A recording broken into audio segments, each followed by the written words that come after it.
Welcome back to the Goalie Corner presented by Stop Goaltending. I'm Coach Mike. Today we are here with Austin Evans, owner of Coast Mountain CrossFit in North Van, talking on the topic of the different types of off-season training plans. Right, we're kind of hitting a trend right now where we're talking about how to set up your off season, how to take a break, and now we're talking about getting back into training during the off season time, right? Most of the time, a little different from when Austin and I grew up. We've known each other. We just figured out for 18 years now. Played minor hockey together. Played spring hockey. I would say the more true spring hockey, where it just lasted spring hockey, or for the springtime.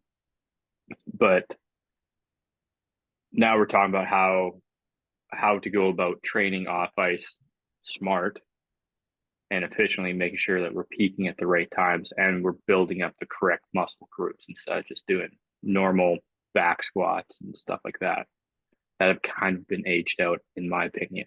But Austin, welcome to the program for the first time. Finally have one of my friends, longtime friends, on here. So Thank you, sir. It's a pleasure. It's a pleasure to be on here. yeah, I'm proud of what you built, man. It's awesome. I appreciate that. Unfortunately for you, I only tell you the good stuff. So The all highlight right. reel. Yeah. So I'm going to say that you're the expert in this field. For me, off season training, people just told me what to do and I did it. I did it well, but I never created anything for myself. So I really don't know how to talk about this. So where should we start? We can go traditional, CrossFit, plyometrics. We can split it up by age groups. I think the first thing to kind of start with is just building, like, if you're looking for like a trainer or a coach to work with in the off season, it's just like finding the right coach for you to start with. So just making sure that it's somebody you want to work with and somebody that you trust for sure. That's going to be like super key because the if the athlete hockey player doesn't really have a buy-in with their coach or trainer, like they're not going to maximize the program, right? So if the if the athlete doesn't have like full trust of the coach or trainer, like that's something you want to build first, right? Just like building that relationship and that trust. And kind of how I work with hockey players, because we have over the years the gym's been open for 4.5 years now. We've kind of gathered more hockey players more and more, which is a huge passion of mine, training hockey players, since hockey was my background before owning the gym. And the first thing that I like to do, and what I think lots of trainers and coaches should do, and what is a good sign to look for in a good coach or trainer, is running through an assessment with an athlete. So making sure that when somebody's coming in, whether it's their age, what position they play, there's going to be a lot of carryover, obviously, on what exercises to do based on what positions.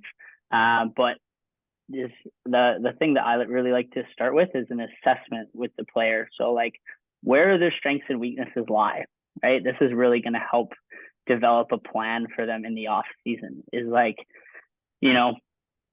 do they have a good base of strength already and they need to get faster, or are they already kind of a faster athlete, but we need to build some strength?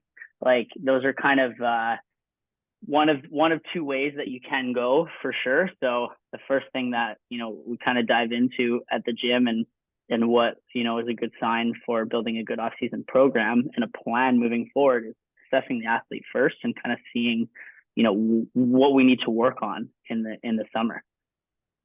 Quick question. Yeah. I thought that was a very good point that you brought up about you need to have a good relationship and trust with your strength or off ice coach, right? Trainer. Much like goaltending and goalie coaching, the large base of it is the relationship. They know when to push you, they know how hard to push you, they know what buttons to push and not push, right? Same thing Yeah. kind of goes with off ice, because it's uncomfortable. a lot of the drills are just drills, just like goalie coaching. It's what does that person bring that I need, right?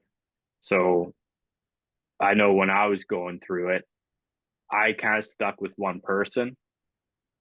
I do wish I like figured out what more or what other people had to offer and wish I followed through with that thought process. But I did enjoy the person I was with, obviously, because I kept going back to them year in, year out, and was lucky in college that we had a support system to do our off season for us. Um, yeah, that was a good point. Is Yeah. there anything Yeah. like that we should like look out for? Like I'm gonna say like trigger words or where someone's just kind of blowing smoke up your butt? From the trainer or from the athlete? It's a great question. Let's go from the trainer. From the Like trainer, like like they obviously trigger. want your business, right? So they'll tell you stuff here and there. Yeah, I think from a trainer's perspective, like I think making promises to parents, I don't know if that's like the best plan. And that can be probably a little bit of a trigger, like, oh, like I'm gonna get your kid to the next level and like all of this stuff when ultimately the kid that's going to be putting in the work and getting to the next level. So, I think establishing, if somebody's coming around and saying that and throwing all these promises and fairy words, and I'm going to get your kid to hear and do this and do that, that might be a bit of a sign for sure, because ultimately it's going to be the athlete that's going to get them to go to where we want to go. The trainer is obviously going to be there to train and help guide. And, a term I like to use with whether it's adult clients or kids or whoever it is, I'm like Google Maps in the car, right? Like I'm going to tell you where to go. I'm your direction. I'm your guidance. Like I'm going to help you get from A to B, but like you're driving the car. You know what I mean? Like you're driving the car, you're putting in the work. And so I think that would be like the one thing is just like making like big promises to parents and things like that might be a little bit of a red flag. And it goes with on ice coaches too, I think. Yeah, kind of goes with anybody that you're looking to kind of hand over money for a service, Yeah. right? Yeah. Like Okay. I'll be upfront with parents. I'll be like, like this is what we're going to do. I believe in the methodology of training that I do. And I'm going to help your kid get to the next level and, be their guidance and help them. But yeah, like throwing out these guarantees, I'm going to do this, I'm going to do that is, yeah, just like you said, something probably a little bit of a red flag or trigger, like you said. It always comes back to the athlete, right? What you put in is what you get out. It's one of the most true sayings out there for a reason. Yeah. That goes Also, with one of the work, most cliche. anything. Yeah.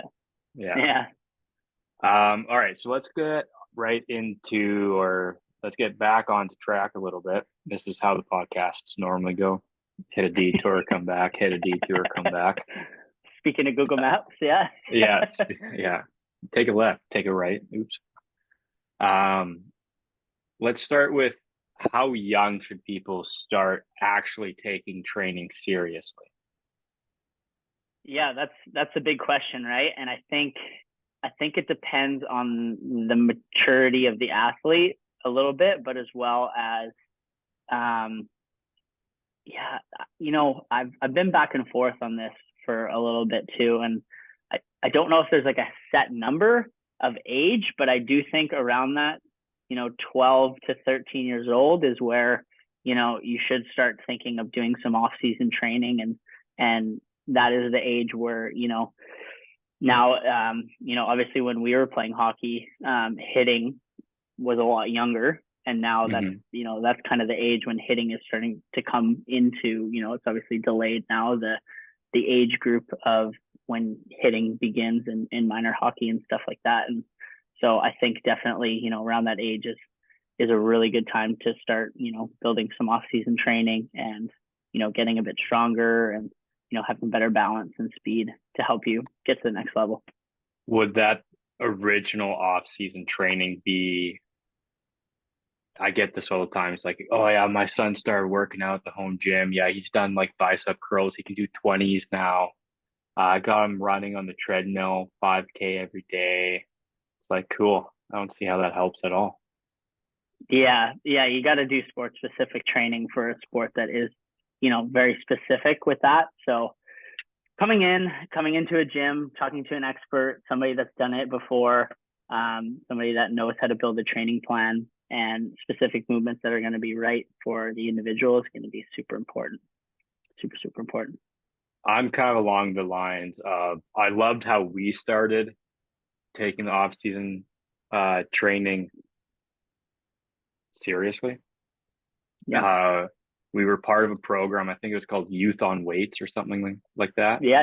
Yeah. Youth on Weights at the rec center. Yeah. Here we go. And how long was that? Like a 4 week, 8 week program? Yeah, it was around there. It was anywhere from like 4 to 6 weeks where, And yeah, we were allowed to go into the gym to train by ourselves, but we couldn't do that until we did this program. yeah. And it was kind of funny because I think I had it on like my playing resume for a bit when I was like going to Pursuit of Excellence and then other places. I don't know why. I think that was a Dave thing, but um, so this program essentially got you to learn how to do it correctly, right? We started off with PVC pipes, and then we went to like the bar, and then the bar plus 10 pounds, like no weight at all, right? But it was just hammered into us about technique. Where's our knees? Where's our elbows? Our back, make sure that wasn't bent. Yeah, remember, no broke back. Yeah, yeah, that was a classic one. And I don't know if people actually have that program like anywhere. Yeah, yeah. I mean, I feel like at any rec center, I feel like some of those programs for kids could be super important. Or going to a smaller studio gym like myself at Coast Mountain CrossFit, where you have a trainer making sure that you're teaching the kids how to move properly, especially at a young age, like 12 and 13 years old, because I know when we did it, that it really set us up, I believe, for a lifetime of success in the weight room, where you're creating good habits right from like grassroots of learning the stuff brand new and not creating any bad habits. And ultimately that's going to keep you injury free as well, because this is the thing that in training that I tell people a lot is it's not just one day of bad form or one set. It's accumulated over a long period of time, that if you don't move as well as you can for a long period of time, these are just like little kind of like micro traumas on the body. And then eventually it's going to lead to something bigger that's going to have you to take some time off. And with hockey, you only have such a short window of off-season training that you don't want to hurt yourself during that time. And then you can't, start training camp or start your season on time. And you're kind of held back with an injury. And that's super key. That's one of the things I've always the biggest with my hockey athletes at the gym is, I always have staying injury free and staying healthy at the top of my priority list when training athletes, because they're no good when they're hurt. No good. No good at all. Starting off 12 to 13 age range, probably doing more body weight, plyometrics, maybe like HIIT workout type actual workouts. Like actual training, yeah. Like I'm gonna do the same thing. Yeah, I'm gonna do the same thing with and a 16 or an 18-year-old as well. Is I'm gonna run through them with an assessment. At that age, the biggest thing at 12 and 13 is what we call like muscle coordination and strength balance and all of that stuff, is making sure these individuals at the age are like aware of how to move their own body through space, because when they're growing, to coordination levels and just like muscle coordination and strength balance, like you said, is something that we can build, right? So that can be definitely through body weight movements, a lot of balance, a lot of technique and form work that is going to allow us to set us up to build year after year after year, and not like, I'm not taking 12 and 13-year-olds and throwing a bunch of heavy weight on them right away. I got to make sure that can they do work with one leg, right? Which is like huge in hockey, is like, can you be strong on one leg? So like, how are your lunges? How are your single leg squats? All of these things that don't really require a ton of weight at all, but it's gonna, it's gonna move the needle further for this age group than really anything else, is making sure that they can move their own body through space well and with good coordination and form. Yeah, I think that's the biggest on ice separation maker, especially when it comes to goalies, is the coordinated goalies versus the uncoordinated goalies. It's kind of funny because sometimes you get a mix of like tall and uncoordinated and short and uncoordinated. So like height doesn't really matter. I think if you haven't hit a growth spurt quickly, you'll become naturally more uncoordinated until you figure your body out, which is Yep. what a lot of You people see that, say. you see that a lot, yeah, with kids growing really fast. Yeah. Um, okay, so that's 12, 13. So why don't we go up to what you might remember as bantam, but now what we Yeah. call U15, right? So U15, yeah. Yeah. hitting's getting involved. Um, the speed of the game steps up another level that much faster. What do you think their main? We'll just go as an umbrella here. It might be a little dangerous for you. What do you think their overall focus should be at that age? Like I the think it's traditional style or still working on their body? I think it's a mix for sure, but I think, you're taking that strength balance and muscle coordination, and now we're gonna start lifting some weights at that age for sure. And definitely start loading up the body a little bit heavier. Not talking about max lifts or anything like that at all, really too much, because again, they're still like very new in learning strength training through the gym. But it's important that we're building definitely a base level strength at that age so that they can put some muscle mass on the body and not get hurt when hitting gets introduced, but also building strength so they can improve speed, power, balance into the corners. All of that stuff is going to be super key. So, 13, 14 is when we start really talking about like, okay, we got to start lifting some weights. We start getting stronger, putting muscle on the body. A lot of kids that age, myself included, I was 120 pounds soaking wet at that age. Like I needed to make sure that I was getting heavier and I was getting stronger, especially if I, wanted to, once you go 13, 14 years old, you're only 2 years away from potentially playing junior hockey, which is going to be 20-year-olds. So you got to really make sure that we're building that, that base level strength at that age. And it doesn't, like I said, it doesn't have to be heavy stuff, especially when we're talking about, let's say, single leg work and building, left to right, stuff like a traditional split squat and things like that. 40 pounds can be super challenging on the body. It's gonna have to be 200 plus pounds to make to make gains and move the needle forward. Couple things I want to bring up. One, I want to get your opinion on my hot take of Bulgarian split squats are better than a back squat. I think so Bulgarian split squats are better than a back squat. I would say it depends. This is a lot. In the fitness world, the answer is a lot. It depends, but I do think that if an athlete, because I do have some actual hard numbers that we could reveal. That stuff that I do in my assessment for these athletes is, what we want to develop to make sure an athlete has good single leg strength is we take their body weight and they should be able to do 33% of their body weight in each hand for 8 reps per leg on the Bulgarian split squat. Yeah, so we have that same test. Yeah. So for example, 175-pound body weight times 0.33, that's 57 pounds. Let's say 55 to 60 pounds, kind of rounding up. That athlete should be holding those dumbbells at that weight per hand for 8 reps a leg. If they can't, that's something in the assessment that we've seen that we're going to focus on. If that individual can do that, then I think doing both of the exercises in the training program is good. Coming from a bit of a CrossFit background where variance is something that, as science has shown, variance is important for the body to continue to, get stronger, but also stay injury free. I'm just plugging my computer in here. And so I think both are good. I think both can move the needle. And I think in the assessment, it depends on which exercise is going to be better for the athlete. Okay. That's my answer. So I don't think one is better than the other. I think it does depend on the individual on which one is better. So I'll reword it then.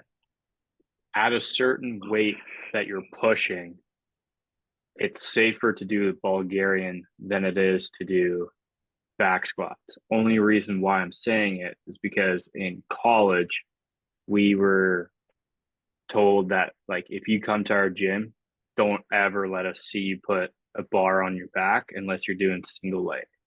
Because everybody was pushing so much weight, we were putting our spines at risk. Yeah, like the increased loading will always also equal increased risk, right? So if you're loading the body up more, that's always going to be an increased risk than something less, for sure. I don't think, like, you could do back squats and not build to a 1 rep max, a 3 rep max, a 5 rep max if you want, and still do the back squat. I do an exercise 1 1/4 back squat with my athletes. Go down, come up a quarter, come back down, come up. It's an exercise that's going to allow us to, yeah, you smile, you know what I'm talking about. You remember when we saw Tambellini do that? Yeah. But he was doing, I think he was just doing like a quarter squat or a half squat, and we're both looking at ourselves like, what a wimp. He's only going down halfway, not knowing that it's an exercise. Yeah.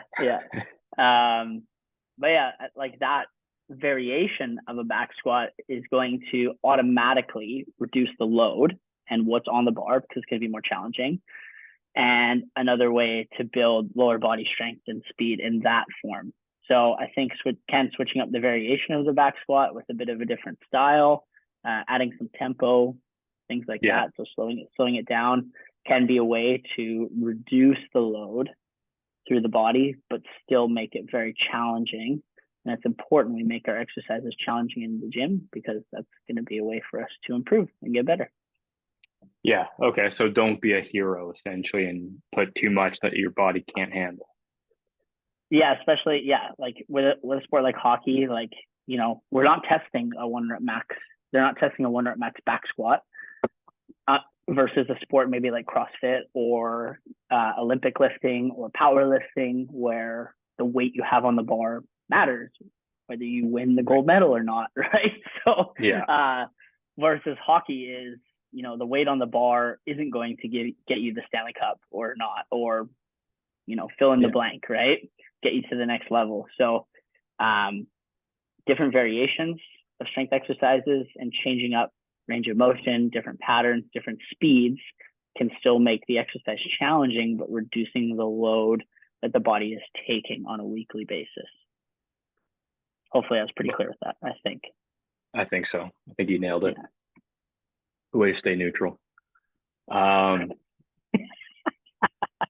Switzerland, baby. No, I'm kidding. Yeah. Second kind of hot take was this. Sure. I'm not too sure about where you played major midget or what we call now AAA. But in Kelowna, I remember someone actually getting laughed at the door, showing up to tryouts under 180 pounds. Now, I know it changed or has changed, but the reason why that was essentially wasn't allowed is because you needed weight and muscle to protect yourself, because the hits were bigger. It was cream of the crop athletes at that time.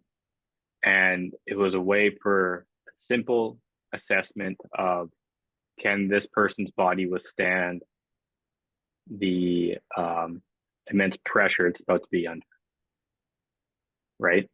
Do you still think maybe 180 is a bit beefy now, but do you believe in that as well? Like, muscle protects joints?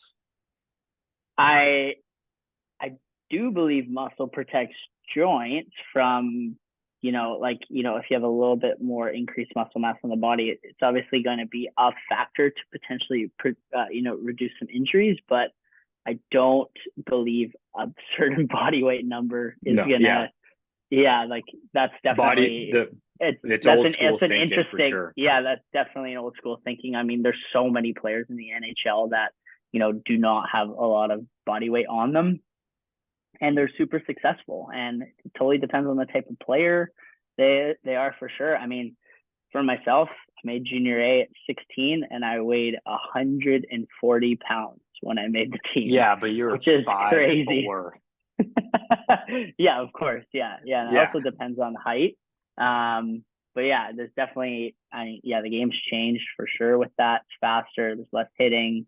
Although not in these playoffs, that's for sure. Definitely.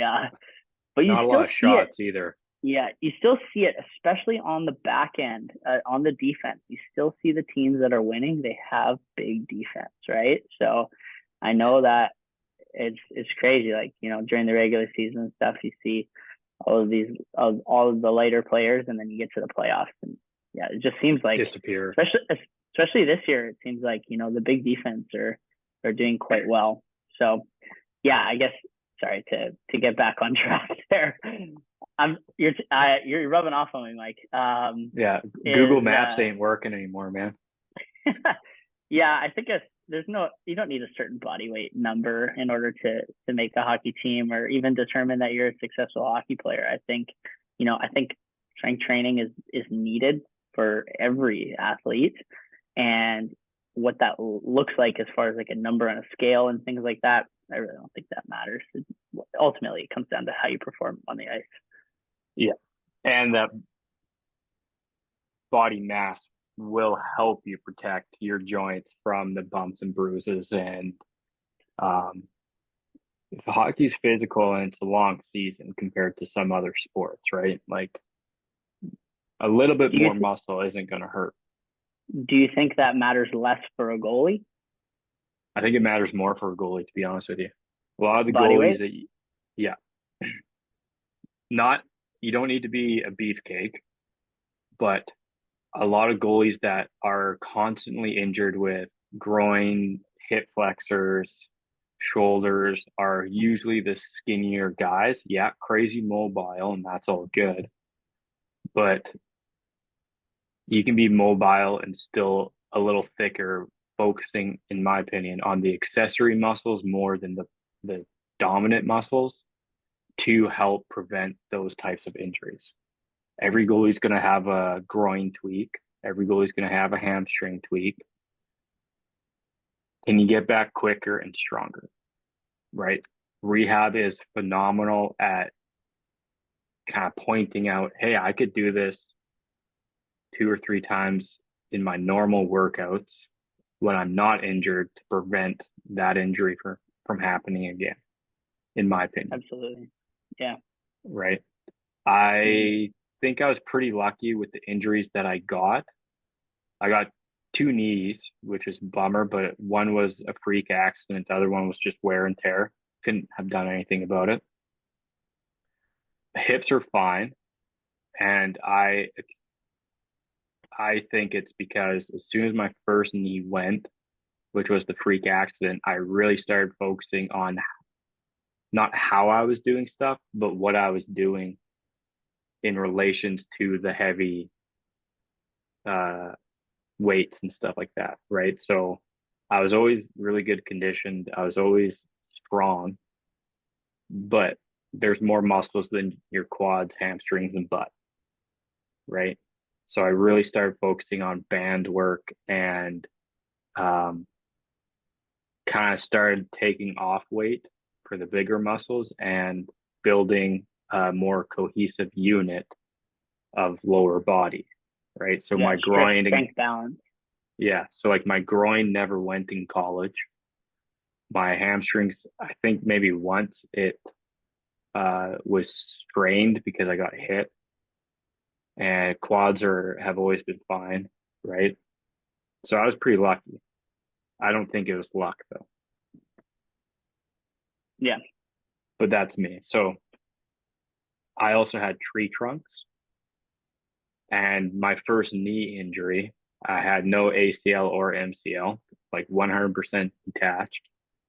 And I played half a season on it because my quads were so strong. Um, made up for the supported.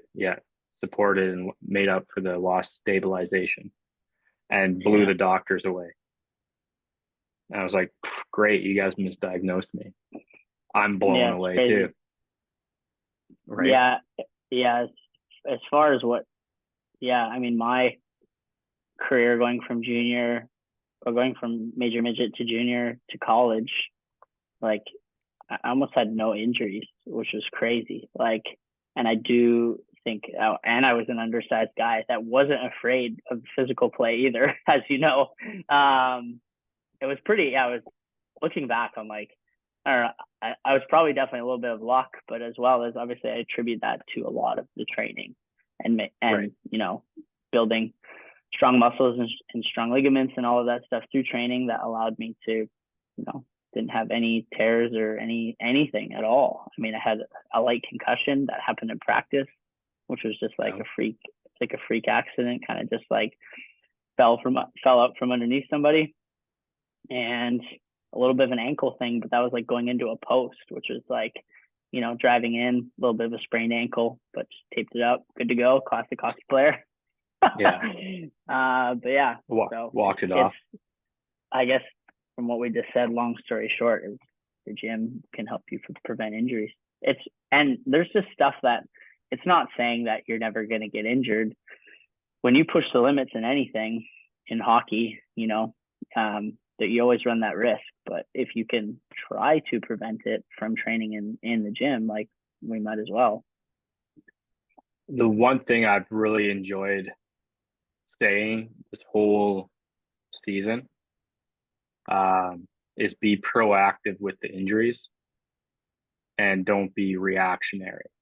Don't Yep. start doing something because you got injured, right? Like we know goalies need mobility.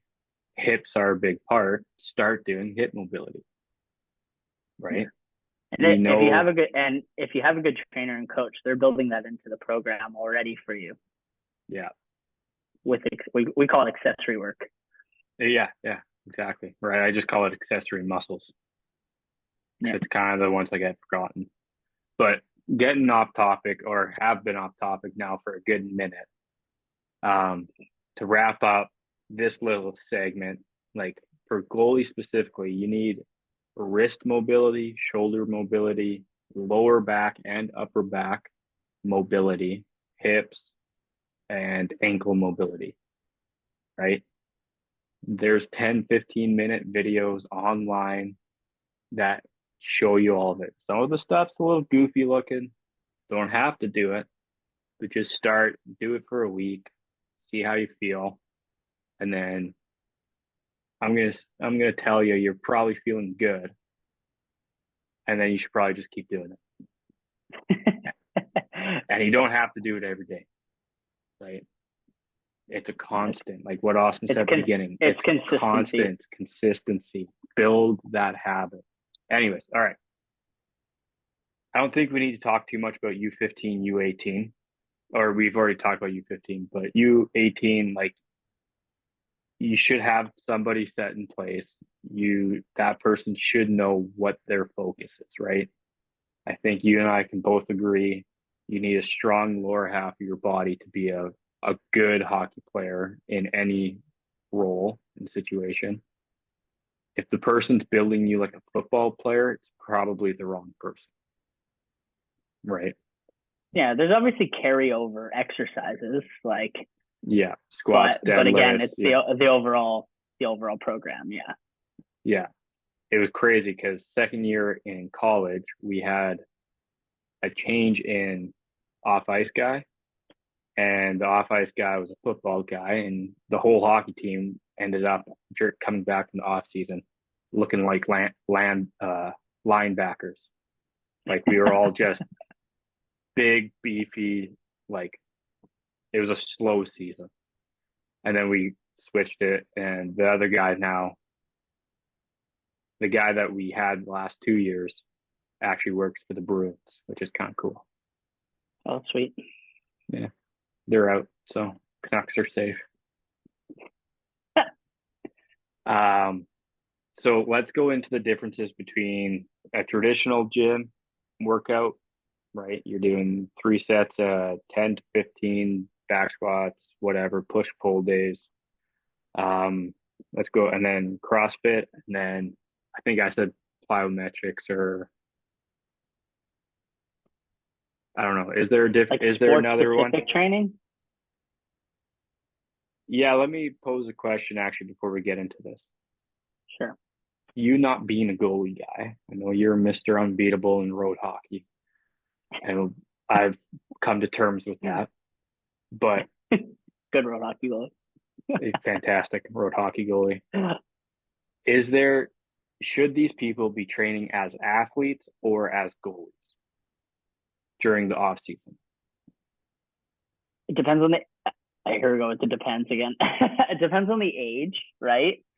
It depends on Yeah. the age. Like, when a goalie is 12, 13 years old, they need to build muscle coordination and strength balance the same way as a forward or a defenseman, right? They need to build that base. They need to learn how to do the exercises correctly, build that balance, build that coordination. And so I think the younger the athlete, the less specific it matters. And I think the older you get, the more you understand all of the movements inside of the gym, and you have a good base, and you've kind of developed a couple of years of training under your belt. I think then getting into a little bit more specific stuff based on the position can be super important, right? Like you said, goaltending requires a ton of mobility to prevent injuries and make sure that you're getting into good positions and being able to get into positions easily. And I think that matters less when you're a forward or defenseman, like just the amount of flexibility and mobility. Even stuff like upper body strength and mobility, I hear a lot is with goalies is get your hands out. Don't leave your hands by your side, right? And that requires shoulder strength and flexibility to be able to hold that position, right? So doing stuff like kettlebell bottoms up holds and face pulls and things like that are going to be super key for goalies, just as far as specifically think about the way they hold their hands in this position. We don't do this as forwards or defensemen. So No, just maybe cross check. maybe Perry. Yeah, maybe Perry does on a regular basis, but that didn't help him stay in the lineup for the next game. So he gets scratched next game. But so just stuff like that can be way more specific on the position. There's obviously going to be carryover exercises, lower body strength, side to side movement, right? It's super important with a goalie, doing lateral work, where a player doing lateral work is important for sure, but it's probably less lateral work than a goaltender. So just things like that, where we can dive into some more specific movements based on the position, the older the athlete gets. Playing devil's advocate a little bit. Yeah. And I'm already predicting you're going to say depends. Is it? Could you not, if let's say you're at the gym, I'll say 4 to 5 times a week, right? You're training as an athlete for 3 times, and the other 2 workouts or 1 workout is specific to the sport or position. Could that not help the workload and the balance forwards backwards, or is that something that most trainers should already think about, right? In season, it's very quad heavy. Out of season, we should focus on hamstrings to strengthen. I'm trying to understand the question. So yeah, that was kind of a weird way to word it. All right, so let me pitch this again, because it was kind of 2 questions. Yeah. So for me, best shape I was ever in was going into, I want to say first year midget, so U18. And it's because my trainer trained me as a normal athlete and specialized me into goaltending. Right. So we got the solid base, and then we got athleticism normally. And then like the later half of off season training, we turned it into goalie specific training. Yep, I agree 100%. And that's where we build out training blocks for athletes the closer the season gets. So Gotcha.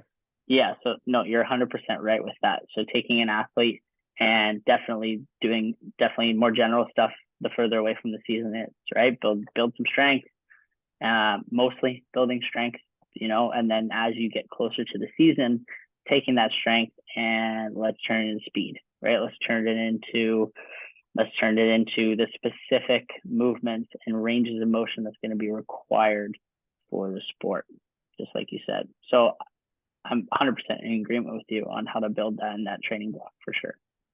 Doesn't even depend on anything. It doesn't, no. Wow. All right. Now, the reason why I bring it up is because I think it was important to hear as a 12-year-old all the way up to an 18-year-old. If you're doing your own kind of training stuff or you're just looking up stuff online, you don't have to be a goalie for the first month of your off season. No. Right? You have to be an athlete and train the fundamentals to strengthen what comes after and what comes later. Right? Absolutely. I won't even pitch the second question because I think you'll agree with me because it's just body balance, right?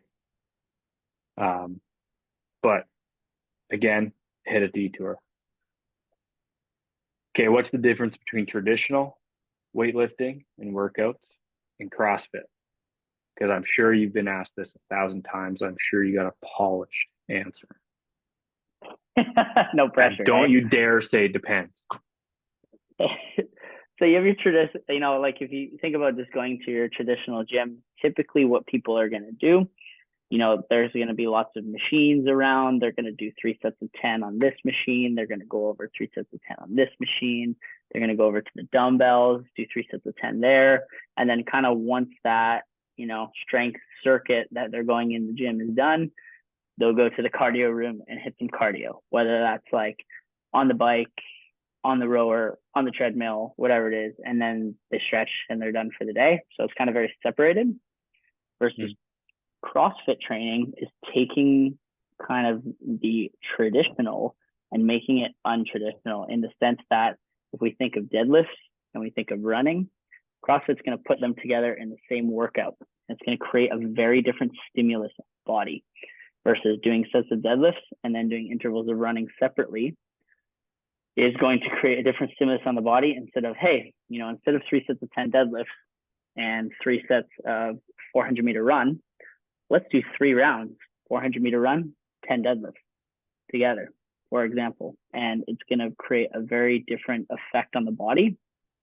Traditional, like grassroots CrossFit, what the goal of CrossFit training is to create as well-rounded of an athlete as possible. So we're not just focusing on strength training. We're not just focusing on endurance work. We're not just focusing on flexibility. We're not just focusing on bodyweight movements.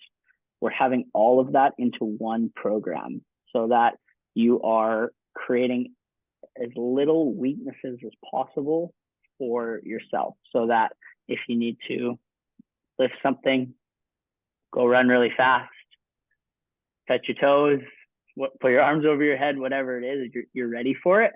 So that's like grassroots CrossFit training. When I'm training sport-specific athletes, are we diving into that, or is it just answer the question with the difference between the two? Sorry. I like that. My question is, I liked where you're about to go, and we'll go right there. But yeah, is there a world that you can do both or have both working, maybe a different part in the actual off-season plan, right? So first couple of weeks do the fundamentals, up down, and then build it into the endurance and like more CrossFit.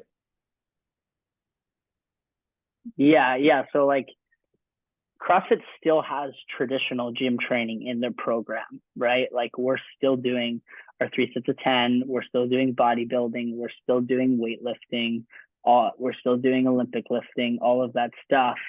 But I think that the combination of like I said, the running and deadlift is what kind of makes CrossFit very unique compared to other different types of training, and as well as the variance of CrossFit. And the variance of CrossFit meaning you're doing something different every single day.